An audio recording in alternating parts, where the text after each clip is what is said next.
هەژماری من چ سوودێک بە خەڵکی کوردستان ئەگەیەنێت وەکو حکوومەتی هەرێم زۆر جفتی لێکاتەوە کە موچی فەرمانبەران لە ڕێگەی هەژماری منەوە بدرێت نەک لە ڕێگەی تەوسینی حکوومەتی عێراقیەوە.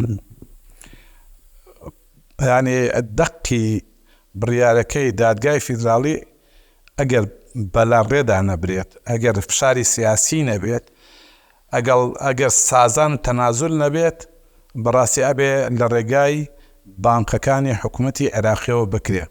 بەڵام هەوڵێکی زۆر هەیە کە ئەم دەستکەوتە لەبار بەرن.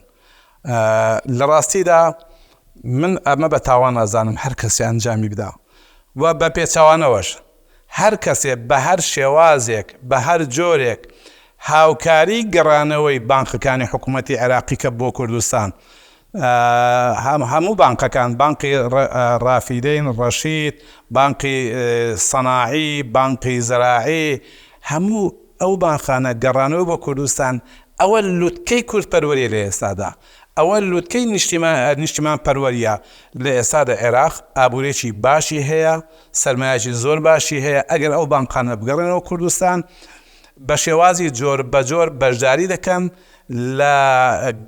لە جوڵانەوەی بازار و لە گەشەکردنی ئابووری کوردستان. لەبەرەوە ئەو هەوڵەی کە ئەدرێت لە ڕێگای هەژماری بنەوە، من بەڕاستی بەکارێکی خراپی دەزانم. لە ڕووی زانستی ئابووریشەوە ئەوە دروست نییە و ئەو ڕیکلامانەی بۆ هەژماری من دەکرێت، من پێم وایە بەتاڵە، بۆشە. چونکە حکوومەتی هەرێم خۆی ئێستا قەرزە، یعنی زیاد لە 25 ملیۆن کەس نازانێ، هەر ڕۆژە ڕقەمێک لێدەن. زۆر قەرزارە، زۆر قەرزار. باشە لەکوێ ئەم قەرزانە دێنێ؟ بۆ نمونە من ڕێکلام ببینیەوە ئەڵێ لە ڕێگای هەژماری منەوە هەر فەرمانبەرێک دەتوانێت تا 150 ملیۆن دینار قەرز بگرێ. لەکوێ بۆ نمونە چیەوە پارەی تامینەکە؟ ئەو بانقانە ئێوە بانقانەی کەرتی تایبەتین، بانک بزنس دەکات.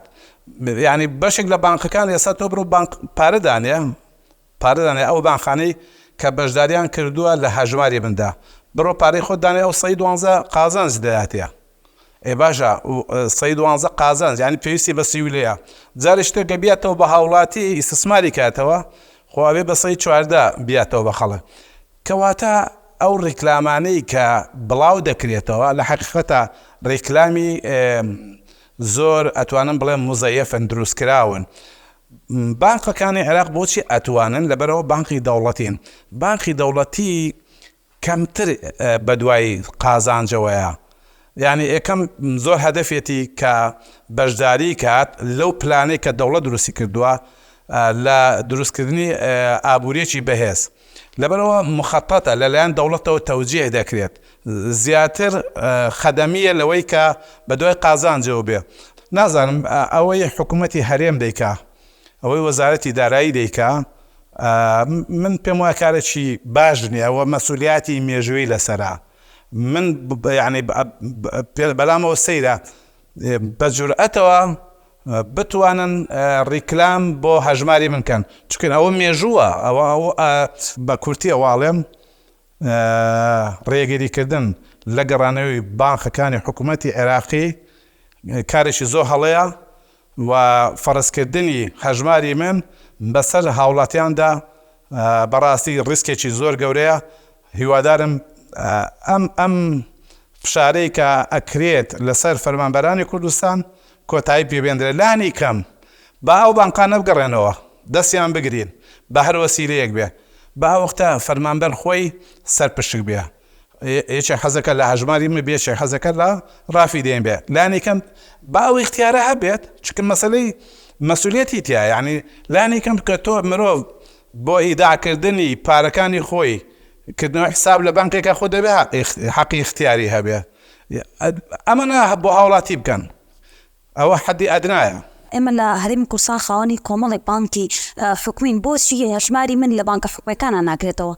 حکوومەتی هەرێم ئەیتەوێت لە بانکی ئەهلیە بیکاتەوە. ئەوە خۆ پرسیارێکی زۆر بەجێیە. ئێمە بانکێکی زۆرمان هەیە، بانکی حکومین و فەرمانبەرێکی زۆریان هەیە.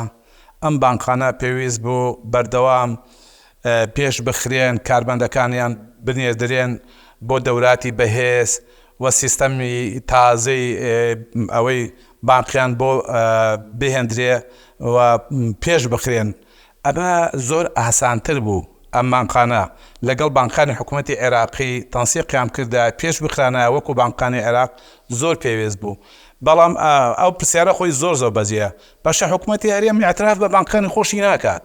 ئەنی ئەو بانقانەی کە خۆی تەمیلیان دەکا موچەی فەرمانبەرانیان لێ تەمینەکە بێتەمینەکە کە خۆی ئیدا لێەوە دەکات. یعنی حکوومەتی هەرێمی کوردستان متمانەی بە بانقەکانی خۆشی نییە پەنا بۆ کەرتی تایبەتیە بات.